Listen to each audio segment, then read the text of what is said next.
Well, it's funny how this whole thing started. I actually got hired to just design a t-shirt for an event in Los Angeles. During the course of designing it and filming the video for it, I made a comment towards the end talking about how perfect the game was and the gameplay was, but it was just lacking a little something, and I put it out there that it was lacking graffiti. Being a graffiti artist and from a graffiti background, we want to bomb on everything, you know. That's the whole point, getting up, you know, and I saw it as a means to get up, so I put it out there, you know, not knowing what would come about it or come out from it, and to my surprise, they liked the idea, so much so that they hired me to come in and bomb the shit out of the game. The whole thing with graffiti is like anti-system, anti-something, and without nothing on the wall to be anti about, it was just decorative graffiti.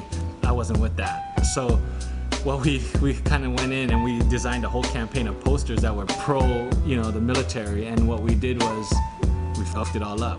We did a lot of research for this thing. Besides the World War II stuff, what kind of stuck in my mind was the whole thing with called Locust.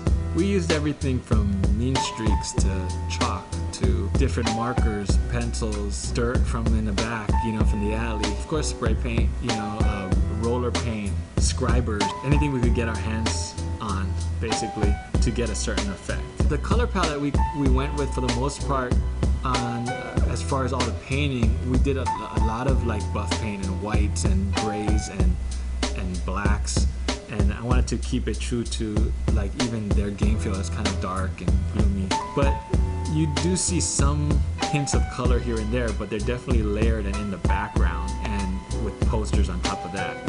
You got the vintage posters on top of some colorful graffiti with buff paint on it, and then we think we're finished, and then we go and buff the whole thing out, you know, and then so it was definitely a process. Now I really got to give it up to Cliff and his crew for really stepping back and letting us go on this one and have fun with it and trusting what we can do and what we do best. And you know, props, and I hope we killed it for you like you thought we would.